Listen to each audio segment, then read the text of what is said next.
You may not be familiar with the rapper Pusha T, but trust me, you know his work.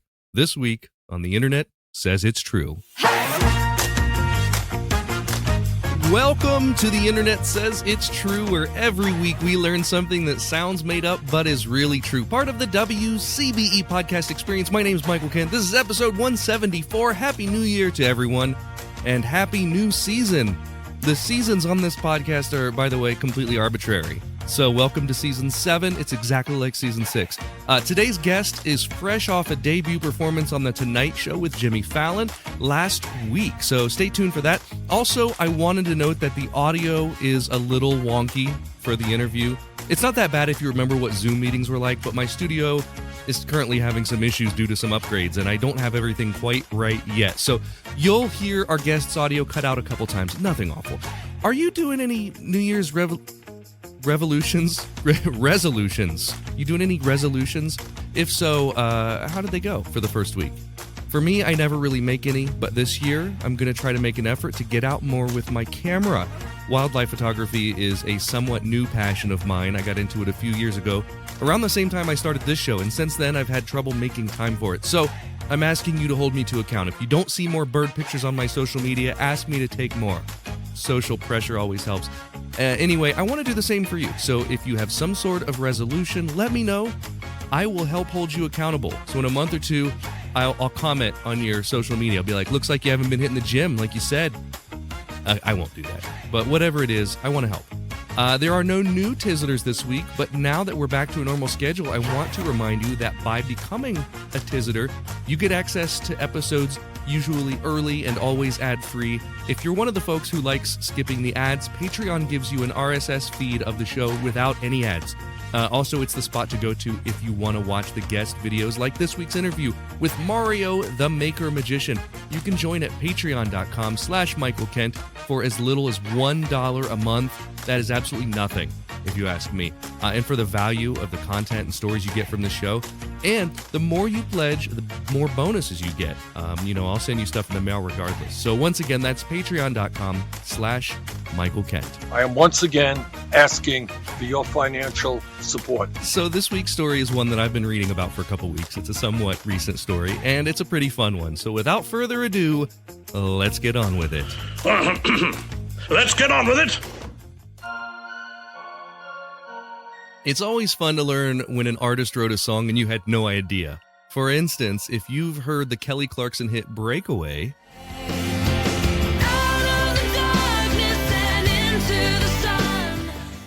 that wasn't written by Kelly Clarkson. It reached number 10 on Billboard's Hot 100 and was on the top 100 list for 46 weeks, and it was written by angsty Canadian rocker Avril Lavigne. Then there's the CeeLo Green song Forget You may know it by an alternate title, was actually written by Bruno Mars. The artist Sia made her name writing songs for lots of other famous performers, including, Pretty Hurts by Beyonce, many other songs by Katy Perry, Britney Spears, Kylie Minogue, Maroon 5, tons of others. A Party in the USA by Miley Cyrus, that was written by British pop star Jessie J. But then there are some more unusual musical authors. In 1994, the Sonic the Hedgehog video game franchise released the third version of the game, Sonic the Hedgehog 3 and Knuckles. And if you listen to some of the music from the game, it has this distinctive feel and sound, and that's because it was originally composed by none other than the king of pop, Michael Jackson. He had been a huge fan of the Sonic games, and he asked to be involved. Whether or not Michael's music is what appears in the game is up for debate. Some sources say that Michael wasn't happy with the Sega Genesis audio quality, which I think was that 16-bit, maybe 32, I think a 16-bit audio quality. He didn't want his name attached to it when he heard it. So Michael goes uncredited for the contribution, which had to be slightly reworked by other artists working with Sega. But if you listen to the music, especially on levels 2 and 3 of the game, you can definitely hear Jackson's influence. Several TV jingles have been written by famous musicians. The NBA theme for NBC Round Ball Rock was famously written by John Tesh, and personally, I can't hear it without thinking of the SNL sketch with Jason Sudeikis and Tim Robinson. 3, 4. Basketball, gimme the ball because I'm gonna dunk it! Barry Manilow has written a ton of TV jingles. Like a good neighbor, State Farm is there. That was his. Or stuck on Band-Aid, cause Band-Aid stuck on me. Also, Barry Manilow. Randy Newman wrote a jingle for Dr. Pepper, and then it was performed by blues legend Muddy Waters. But for now, we're going to talk about one very famous jingle. Before we do that, let's talk about Pusha T.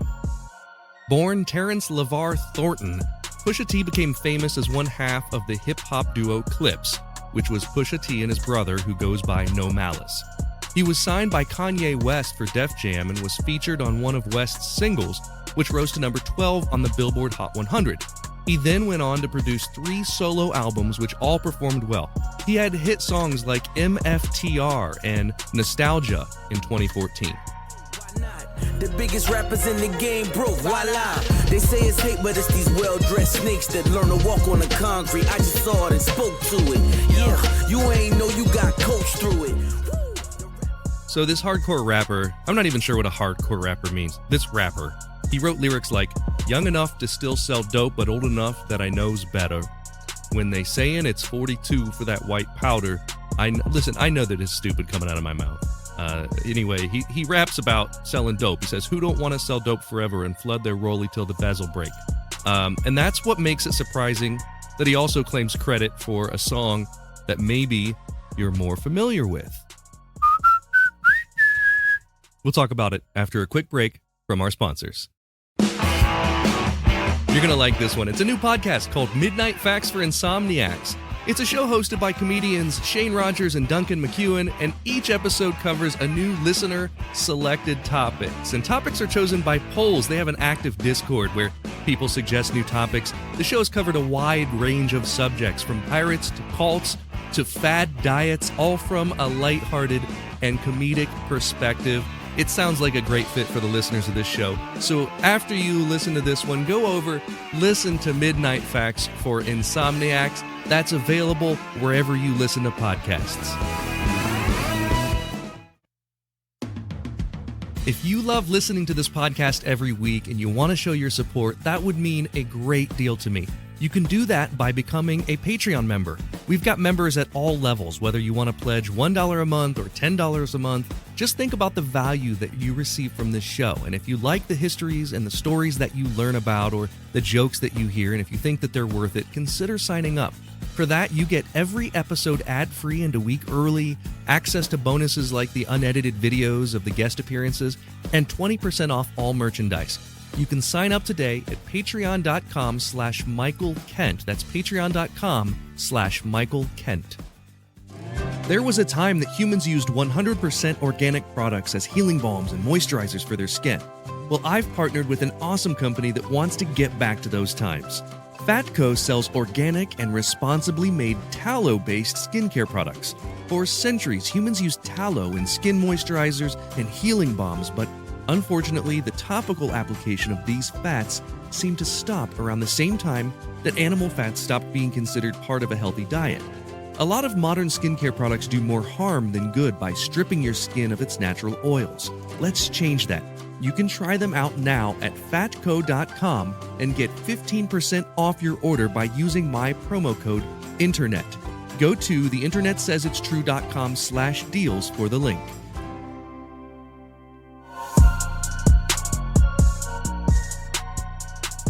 So if you look up the origin story for the McDonald's I'm Lovin' It jingle, you'll see a very famous name attached, and that's because the original version of the jingle was released as a full-out Justin Timberlake single called I'm Lovin' It.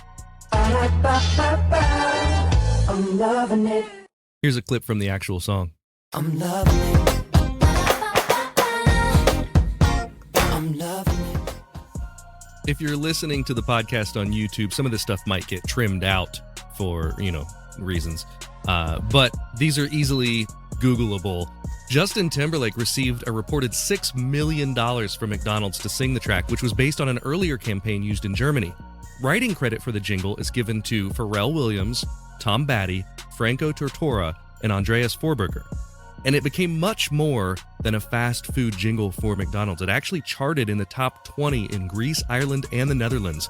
The Timberlake I'm Lovin' It song was released in November of 2003. And you know this, the I'm Lovin' It campaign has been huge. McDonald's spends something like $1.37 billion a year on the campaign. It's one of the most recognizable slogans of any corporation in any country.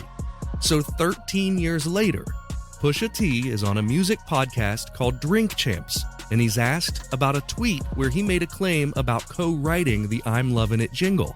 Yeah, I'm loving it. Yeah. Oh, that was your joint? Yeah. I'm loving it.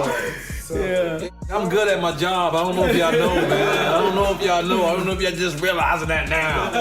Yeah. But you wrote I'm loving it. Yeah, man. I'm loving it. That must have been an L publishing check, I took a super L. What you got? What, just up front? No publishing? Just up front. Oh. About a half a man. Yeah, at least you got half a man. No, but it still was like, nah, it would have been. When you think about that it. That would have been crazy. Yeah. But we ain't gonna tell nobody that. We're gonna say every time. No. I want people to know because they need to understand. Shout out Steve Stout. He gave me I saw the check and I was like, great. And so it happened early. Hold on. So you wrote the slogan or you wrote the rhyme and in the rhyme it was I'm loving it. So Pusha T claims that he was paid $1 million for co-writing the jingle and doesn't have any publishing rights. Pretty quickly, this claim was disputed by the writers Botoy and Tortora.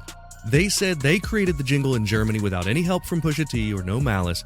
Even the guy who was working as the sound engineer to record the jingle claims that there were no big names associated with the writing. That man, Danny Saber, also claims the whole thing started with these little-known German writers. Here's what we can prove.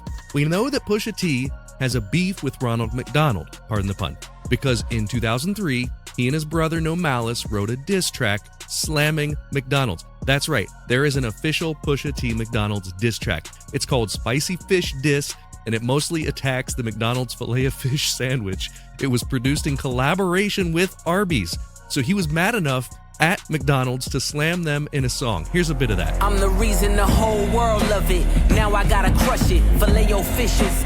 Then you should be disgusted. How dare you sell a square fish, asking us to trust it? A half slice of cheese, Mickey D's on a budget. Arby's crispy fish is simply it.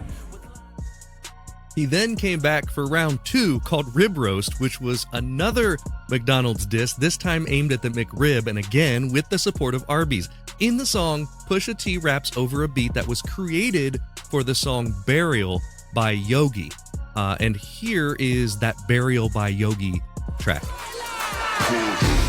Hold up, this the game that chose us. Pioneer started on my corner like the Cold Crush. Had smokers. So that's the beat they used for the Rib Roast diss track. And if that beat sounds familiar, it's because Arby's liked it so much they continued to use it as their theme song. Arby's, 2 for $7 every day.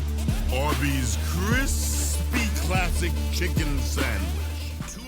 And because of that, because Pusha T got mad at McDonald's, partnered with Arby's, and wrote a diss track using this song, every time Arby's runs an ad, Pusha T gets a royalty check for something like 40%. The Get Back is real. I also own 40% of the Arby's commercial. Ooh. So be clear. The recent Arby's commercial. When you hear that guitar strum, it's mine. So the fact that Pusha T was mad enough about McDonald's to write a diss track has to come from somewhere, right? So to me, that seems to be evidence that he's telling the truth about the McDonald's song. He claims the $1 million check was written by Steve Stout, the music industry marketing executive who is the guy that introduced Justin Timberlake to McDonald's.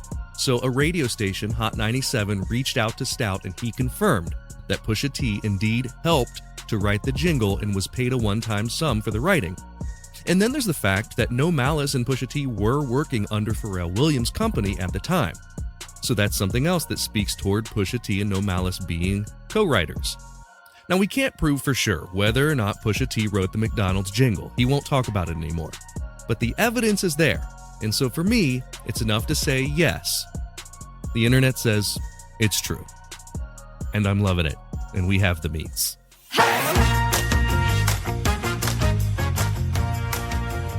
It's time for Yap Yap with me and a friend, and this week we're calling my friend Mario the Maker Magician. Mario is fresh off his New York City off-Broadway run, a show that was frequented by tons of celebrities like Jason Sudeikis, David Blaine, many more.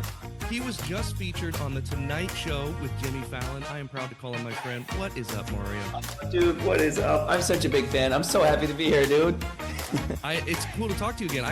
Last time we talked was probably when I had you on my other show, on the Joke Story Trick Show 4 years ago almost. It feels so long ago. It was like a different world, man. It was crazy. It was, and you know, it's cliche, but like I follow everything you do online, and so I've gotten to see like the excitement that has been this show. How did this come about? First of all, tell folks, what was the show? Yeah. So it's called Mario the Maker Magician. It was our first off-Broadway debut.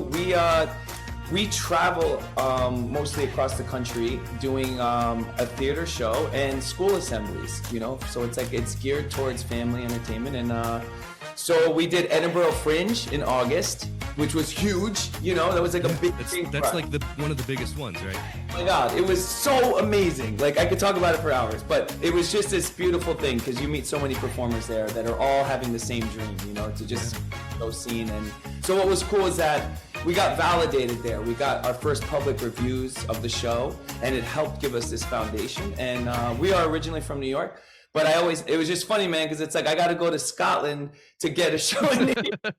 I live in New York, you know. Yeah. So, long story short is we did a 32 show run at the Soho Playhouse in Manhattan, and my wife Katie, you know, was co-production with Soho Playhouse, but my wife Katie pretty much produced the whole show. Like, you know, it was insane, dude. It was complete insanity. Like just learning, like watching Katie with the analytics and the Facebook ads and understanding like what's working, what's not with ticket sales and just the PR stuff. And but what was beautiful is the show is a word of mouth show. You know, it's like I don't have my own TV show or anything. It's like, you know, you come to the show if you enjoy it, you tell somebody, and so that's helped us.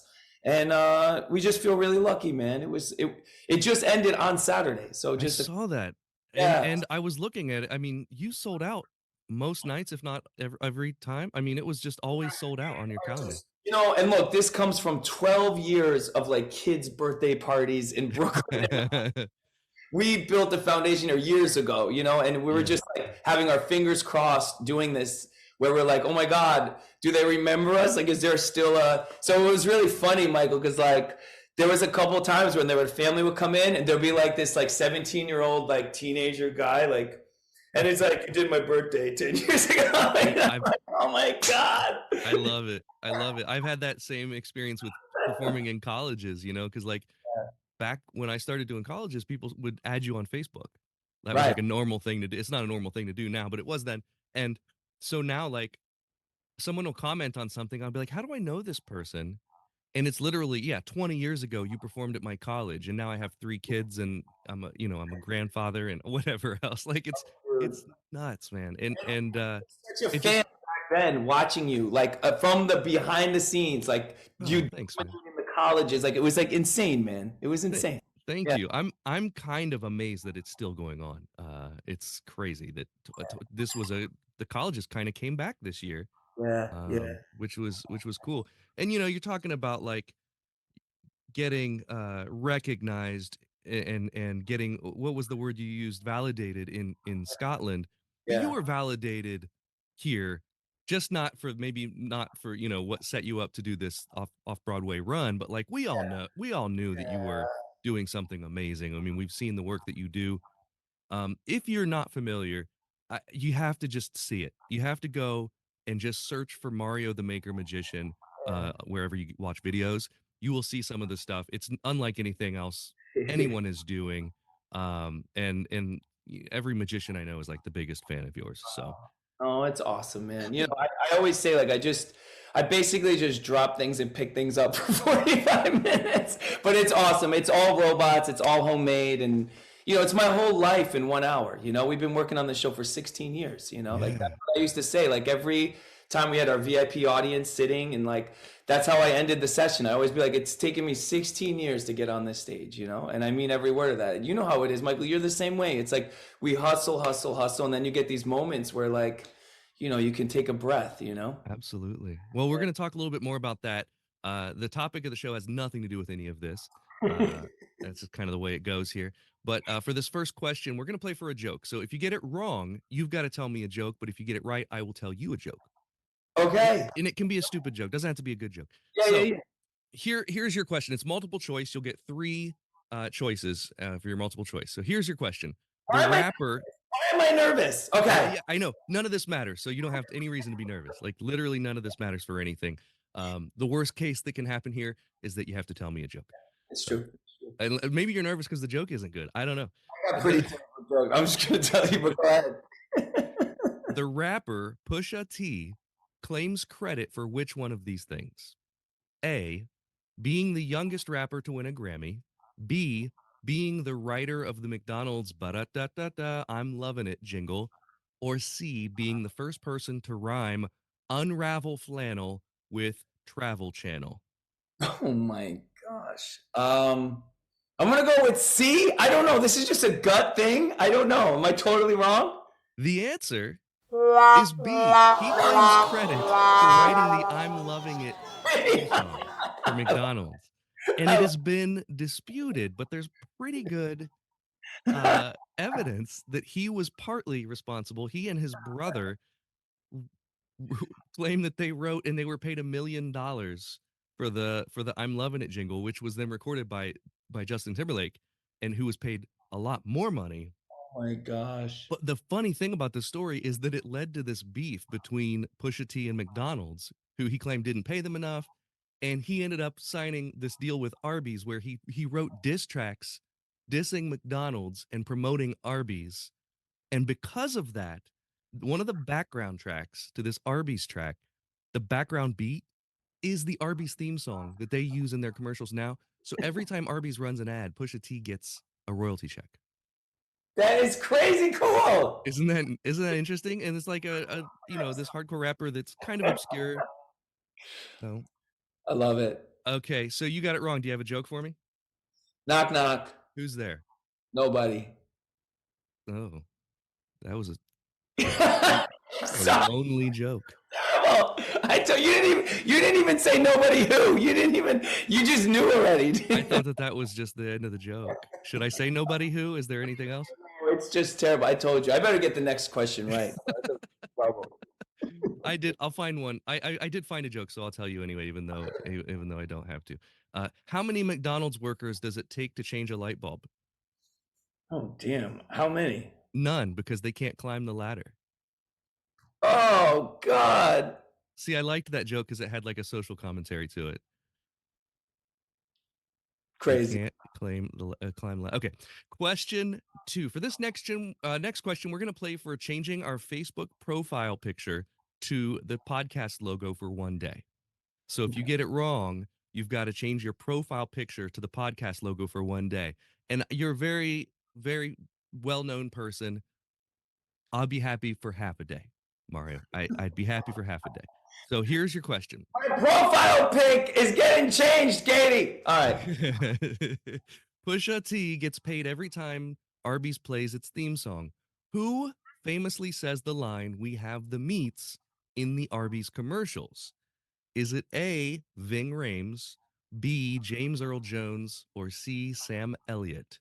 Oh, dude. I know that voice. Yeah, it's a deep voice. All 3 of these men have deep voices. Who is have the meat? Who is B? What's that? Who was it? Who did you say? B was James Earl Jones. So the answer is either Ving Rhames, James Earl Jones, or Sam Elliott. Come on, it's gotta be B. Many people think it's B, but it actually is A, Ving Rhames. Hey, I gotta change the profile pic. He's yelling to his wife off screen, who does his managing and his I feel like an old media. grandpa, like I'm talking to my Italian. I love it. Mamma mia! We gotta change the profile pic. Yeah. So Ving Rhames has been the voice of Arby's since 2004. No word on how much he gets paid for the commercials, but get this: People with Money magazine named him the highest paid actor in the world. He got paid $7.7 million just for appearing in 3 minutes of Mission Impossible. He made $75 million last year. And in related news, there's apparently a magazine called People with Money. I've never heard of that, so I don't know if that's legit. But oh my gosh, I how do love you get it. into People with Money magazine? Apparently, you have to have money. So I want to talk about something super exciting that happened near the end of your run a couple of weeks ago. Yeah. Last week, you were on Jimmy Fallon. You were on the Tonight Show. I can't believe it. Like, just even, it's like, it's crazy. Yeah, it was crazy. The Tonight Show. Like, there's one Tonight Show, and you were on it. Yeah, it was crazy. It was. Yeah. It's amazing, man. It's so incredible. I watched your spot. It was so much of what you are, which is filled with fun and excitement. They brought in kids. Did they bring in kids, or did you bring in kids? How did that work?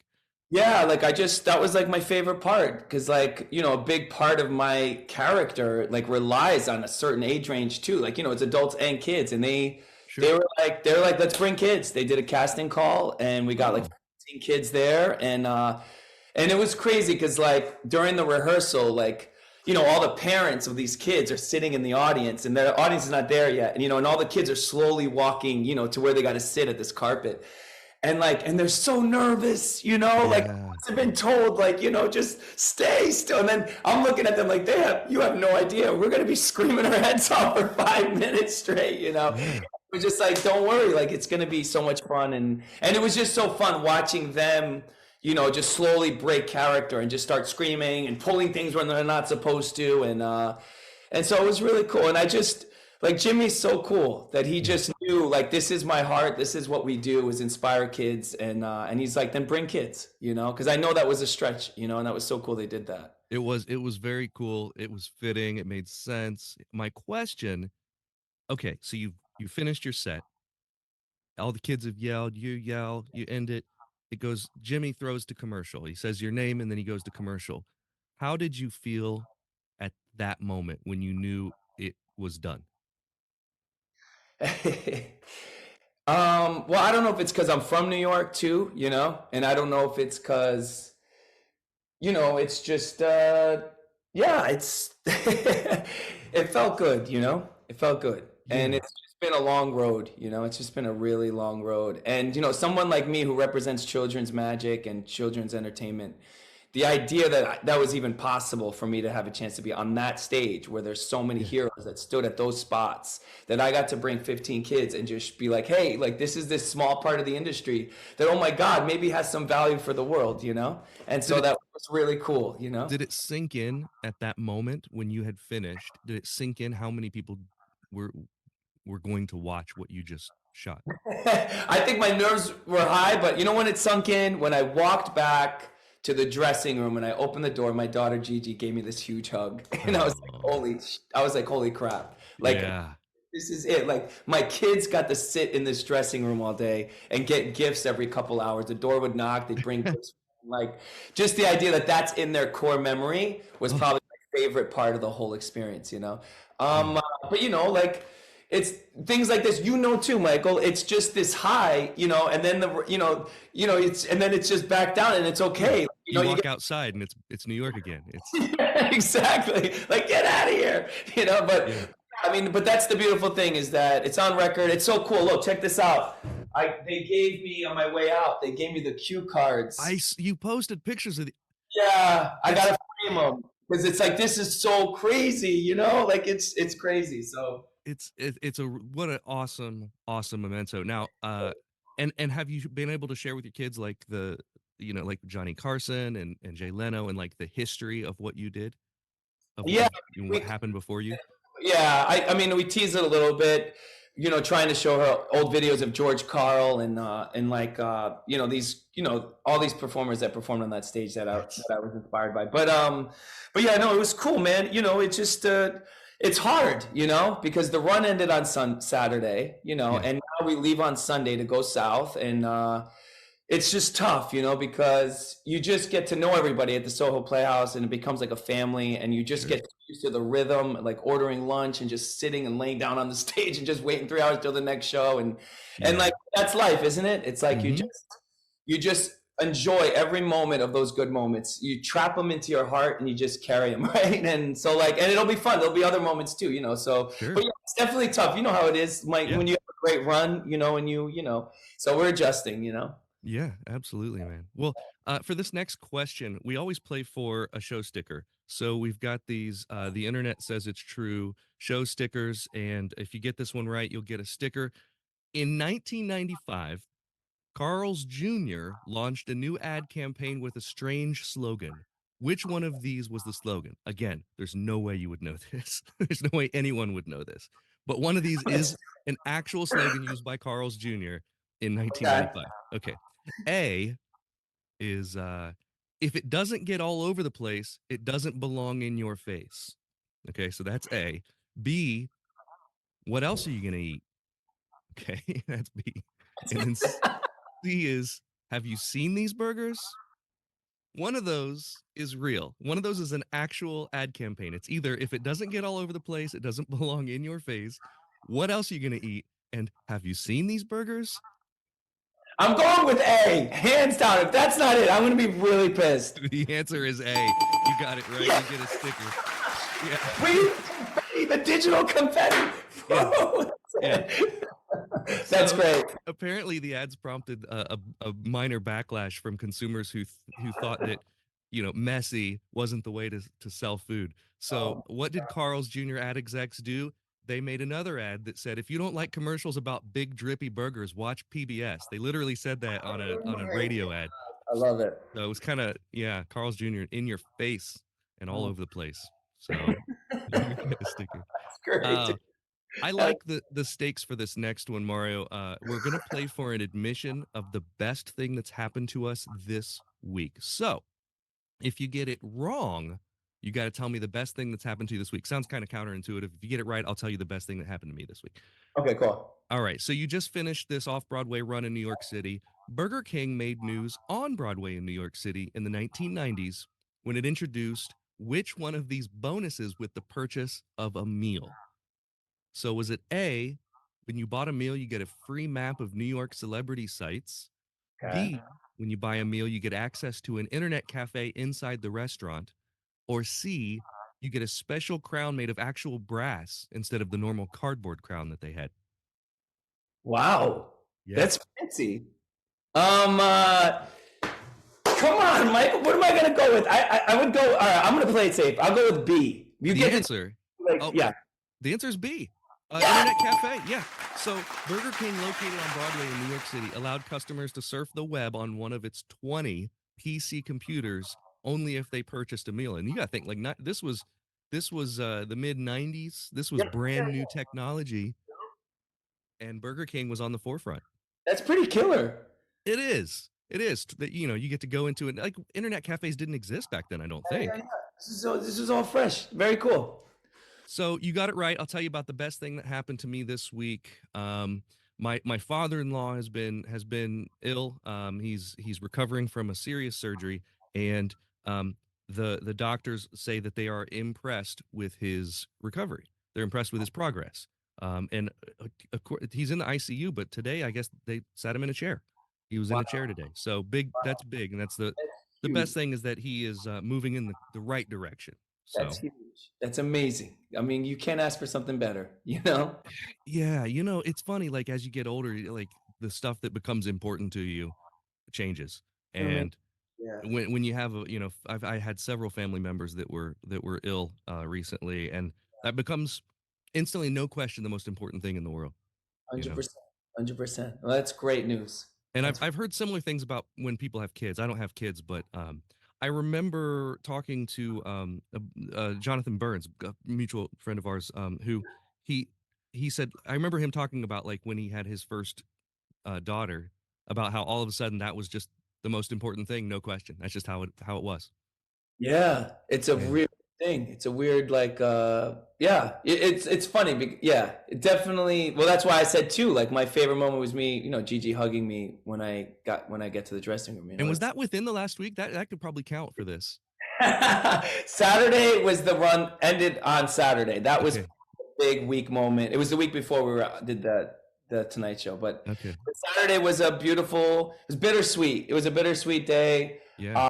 Shout outs to Ro and Casper if they're watching from the Soho Playhouse. It was hard saying goodbye. I mean, Casper, he did all the sound and tech, and he was like just insane. Like, it was just like he knew my show so well. Like, we would have fun with every show to just do different lighting tests and stuff, and it was cool. But anyway, you could have a Ro and Casper with you on the road. How great would that be? Who knows? We'll see what happens. Yeah. Yeah. Well, we've come to the last question. So far, you've gone 2 for 4. This one is for all the marbles. So if you get this right, you're welcome back on the podcast anytime. If you get it wrong, you're banned for life. Damn, Michael. In fact, I may unfriend you on Facebook if you get it wrong. Crap. Here's your question. It's open-ended. It's not a multiple choice. The question is, what is the best advice you were ever given? Oh, okay. Yeah. So best advice I've ever given was, well, here, let's see. I'll turn my camera. Can you see this case? Yes. Yeah, I'm looking at like an old steamer trunk. So this was a gift by Bill Irwin. I don't know if you know Bill Irwin. He was like Mr. Noodle on Sesame Street. He was on, he did so many slots of slapstick comedy in the 90s. Like I remember first seeing him on an episode of The Cosby Show. Yes, that's the greatest 2.5 minutes. I used to watch that over and over again when I first got into magic. Like so he happened to live in Nyack where we live, and he gifted this case to me that he used in his show, and it was funny because you know how we are as performers. What's the first thing you do? It's like, let's get a picture. Like I'm standing inside there, he's holding me, and I'm making a funny face, And the first thing, it's like Instagram, Facebook. You look at me, like I got this gift from Bill Irwin. Oh my gosh, I'm so amazing, And then there was this guy named Hamilton from New York City.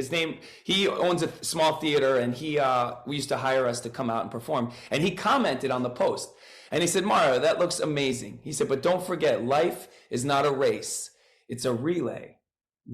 And he put that like that, and I was like, wow, that's heavy, and I thought about that. And as I got older, I realized the importance of like every monumental thing that's ever happened in my life was based on something that I let go of, along the way. Like every step is like, and every step that was a gift to me was someone else letting go something of themselves, like, because when Bill Irwin handed this case to me, he wasn't smiling when he drove away, Yeah. He had to let go of stuff because he was moving to Manhattan, and so he had to let go of all this stuff. But in my brain, I wasn't there yet. I'm this stupid kid that's like, want to brag about how awesome this is, which is good too.